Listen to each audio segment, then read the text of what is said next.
vamos trazer aqui a questão do marco temporal.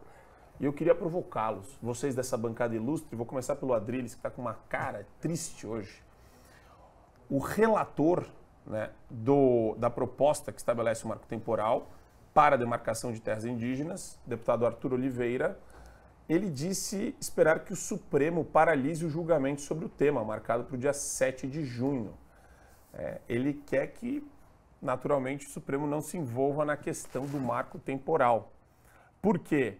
Porque o PL foi aprovado com urgência já na Câmara e uma votação expressiva. A gente está falando aqui, acho que mais de 280 votos, depois eu vou puxar aqui, mas que já aprovaram o PL do marco temporal. Explicando para quem não sabe, se o Supremo julgar essa questão e compreender que não existe marco temporal, você pode retroceder até 1500 e estabelecer o que é reserva indígena, meu amor.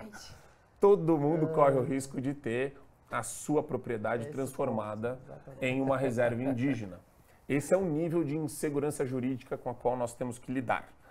E eu acho, e eu até comentei isso com o Bruno antes, Adriles, que foi uma vitória. No Senado, o Rodrigo Pacheco já está falando que vai meter o freio na votação e no trâmite deste projeto de lei. E, ao mesmo tempo, a gente sabe que qualquer coisa, não tem assunto que não possa passar pelas canetas supremas dos ministros que lá estão. A democracia é feita de um sistema de peso e contrapeso. Não é à toa que existem 3 poderes para que um fiscalize o outro e um limite a possibilidade de autocracia de um dos poderes, né? O Marco bem disse, o marco temporal é para restringir as propriedades indígenas até o momento de 1988, quando a Constituição resolveu que, eventualmente, algumas das regiões brasileiras deveriam voltar à posse das nações indígenas, por assim dizer. Eu já acho isso um absurdo. Eu acho que as tribos indígenas deveriam, salvaguardando as suas culturas, as suas etnias, as suas tradições, serem incorporadas totalmente na cultura ocidental, na cultura miscigenada e misturada brasileira. O marco temporal impede que, depois de 1988, crie-se exatamente um regime de Deus dará na questão de demarcação de terras indígenas. Se você, por exemplo, tiver numa região, numa casa, num povoado, perto daquilo que o governo achar por bem que é uma terra indígena, desde 1500, então a sua casa vai virar uma aldeia indígena. Ou seja, e hoje no Brasil, 14% das terras brasileiras são reservadas a nações indígenas. Ao absurdo de algumas regiões de milhares de hectares, de milhões de quilômetros quadrados, aliás, terem apenas 9 habitantes. Então fica ao bel prazer da insanidade de um governo progressista. Esse sistema de pesos contra pesos é exatamente arrefecido por uma espécie de autocracia do judiciário, e esse judiciário tem interesses afins com o governo executivo. Por quê? Existe uma ideopatia esquerdista, progressista, que acha que a terra primeira é dos índios e que quer devolver essa terra para os índios. Ou seja, é uma coisa completamente insana. É como dizer que a população negra deveria voltar aos quilombolas. A população indígena é exatamente inserida dentro do contexto miscigenado brasileiro. Ela já tem uma ocidentalização nos seus costumes. Ela já é agregada ao garimpo, ela já é agregada ao agronegócio, ela já anda de carros, ela já anda de tratores, ela já sabe de alguma forma cultivar a terra. Você querer colocar um terreno sacrossanto apenas para a população indígena é você dar um tapa na cara do brasileiro comum. E o povo indígena também é um brasileiro comum. Agora, não dá para dizer que o povo originário brasileiro é apenas o índio. O povo originário sou eu.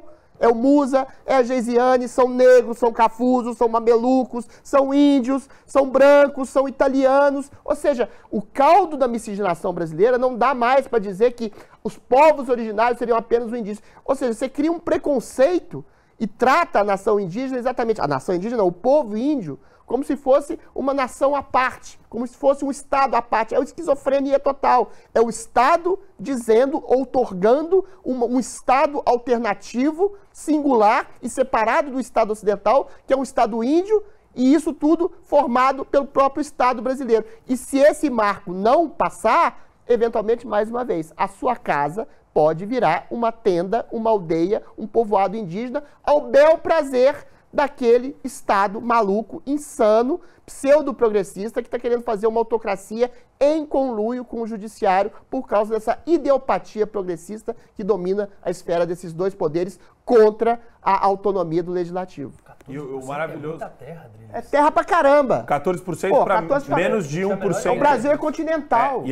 A população indígena representa menos de 1% da população brasileira. Se você pegar 14% da terra brasileira pelo país uma grande França. que é, deve ser maior do que Sim, É uma França, eles querem aumentar isso. Meu Deus. Você dá uma França... Isso, é insano. E outra, né? O jogo sinistro da esquerda é... Não tem lógica. A terra não é do índio. A terra é da União. Isso. O índio está na reserva. E ele não pode fazer o que ele quer lá. Ele não pode abrir um Não é hotel. propriedade É privada só Ele dele. ele não pode plantar cana. Ele não pode plantar Tem que café. preservar a cultura Ele tem indígena que- intocada. Ele tem que fazer Plantar taioba, a urucum. dança da chuva, É isso. caçar É completamente e calar a insano. boca dele. Porque o petista quer isso. O petista quer que o índio coloque o cocar dele e fique dançando. É isso que ele quer. Ele não respeita a cultura indígena. Essa é a hipocrisia do petista. Ele quer relegar o índio a um silvícola, a um selvagem. Ele prefere que o índio fique lá. E ele usa isso para fazer negócio, né, Brunão? Porque daí você faz negócio legal em reserva indígena, você coloca, você corrompe Ministério Público Federal, ONG, que pega dinheiro para entrar nessas reservas e fazer o trabalho que eles gostam de fazer, de um pegar antro de dinheiro do corrupção, Estado, vira um antro de Pega corrupção. fundos internacionais. E o que me deixa pasmo é ver como esse discurso não é enfrentado de maneira adequada pela imprensa, né? O consórcio, ele fica toda hora trabalhando o índio como se fosse vítima. E eles ainda interditam o nosso debate falando, se o Bruno Musa é contra, provavelmente tem a ver com algum tipo de etnocentrismo. É racista. É um racismo contra índio, né, Brunão? Eu confesso que eu conheço muito pouco da vida do índio, assim, não por nada, mas nunca foi uma coisa que eu parei para estudar. Mas só esse tipo de número que você está falando, que a população indígena do Brasil é 1% da população e 14% das terras, quando ele não tem o direito à propriedade privada dele, pelo amor de Deus, só isso você já analisa uma matemática extremamente simples que está errado. Que está completamente desequilibrado, esse tipo de coisa. Mas sim, a gente vê relatos de pessoas vendo índio, claro que não são todos, que cobram pedágio lá nas estradas para passar da terra dele. Enfim, é um negócio. Né? Vamos falar claro, vira um negócio, é o que você falou. Você cria uma série de obstáculos, quanto mais obstáculos são criados, mais fácil da corrupção se instalar. Isso funciona em... Essa é a regra da humanidade. Essa é a regra da humanidade. Claro. Desde que o homem é homem. Por que não querem desburocratizar o Brasil? Quanto mais burocracia, mais fácil, mais pessoas para você corromper, ou seja, mais simples. Exato. E é nesse ponto, né, Geisiane, que a gente vê nosso querido Pachecão. Olha só o Pachecão. Pachecão, ala auxiliar do Supremo e do Lulão. O que você acha do Pachecão? Ele vai meter o freio nesse projeto de lei. Essa vitória cachapante que o pessoal tá batendo no peito, falando, conseguimos! À frente dos agropecuaristas, tá muito feliz agora, mas Pachecão vai meter o pé no freio desse pessoal agora e esperar o julgamento do STF. O curioso é que o argumento é de que o PL promove a instabilidade jurídica. Na verdade, é o contrário. O PL passando e a gente conseguindo executá-lo, ele tem como objetivo trazer a estabilidade jurídica. Porque as pessoas têm terra e a qualquer momento aquela terra que é dela, aquela planta, que não é uma terra, inclusive aí para usar o jargão da esquerda, é uma terra produtiva, portanto, é a terra que tem a função social. E aí a qualquer momento o cara pode perder essa terra porque o Estado decidiu. Olha que fofo, a União decidiu que aquilo dali não é mais daquela pessoa que gerava emprego direto ou indiretamente, que tirava a renda dela ali, tirava o sustento dela dali, daquela terra, mas não é mais dela, agora é do índio. que eu nunca vou conseguir entender o porquê que é do índio, porque senão é isso, a gente vai voltando, vamos parar lá em 1500. Não pode nem voltar muito, porque eu não sou branca, eu vou ser escrava de novo, eu tenho medo de voltar muito. Não posso voltar muito na linha do tempo. E aí vai voltando, vai fazer como? O que eu vou fazer? Eu vou pegar a população negra e vou fazer o quê? Eu vou colocar dentro do navio negreiro e levar de volta para o continente africano? Porque não, eu voltei e agora a terra não é mais sua. Não faz o menor sentido isso. Isso gera uma instabilidade jurídica, é óbvio. Isso afeta, inclusive, diretamente a economia. A economia, ela vai crescendo e prosperando e, portanto, toda a sociedade, inclusive as camadas mais baixas, vão prosperando junto, ainda que não fiquem ricos, milionários, mas vão prosperando junto, vão tendo mais acesso, a depender de como as instituições funcionam dentro do país. É disso que a economia depende. Quando você tem uma instabilidade jurídica, cara, é o cara que tem que ser imparcial e que vai dizer se está certo ou não, de acordo com a letra da lei. Quando isso está totalmente subjetivizado e quando é a identidade chancelada que pode dizer se a terra é sua ou não, é óbvio que a gente vai ter um problema. Eu também fico preocupada aí, é uma vitória muito pequena, inexpressiva, ainda tem as partes, as próximas partes. Eu acho que você toca num ponto interessante, que é a questão de como é ambígua essa questão da função social. Se tem um cara que é um agricultor, um fazendeiro, que faz parte do agronegócio, cuja terra dá de comer para as pessoas, cuja lavoura dá de comer para as pessoas, cujo pasto, o gado bovino dá de comer para as pessoas, ele está cumprindo uma função social que é alimentar o Brasil e o mundo inteiro. Aí você coloca qual que é a função social de demarcação de uma terra indígena.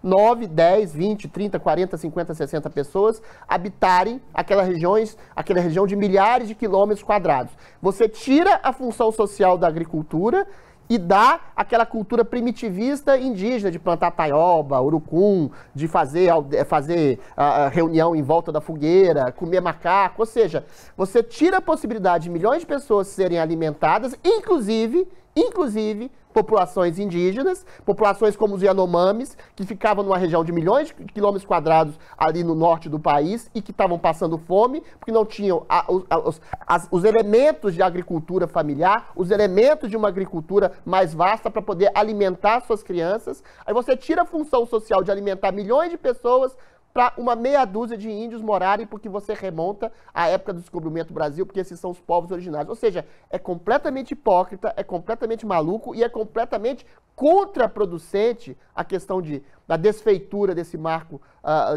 temporal da demarcação das terras indígenas.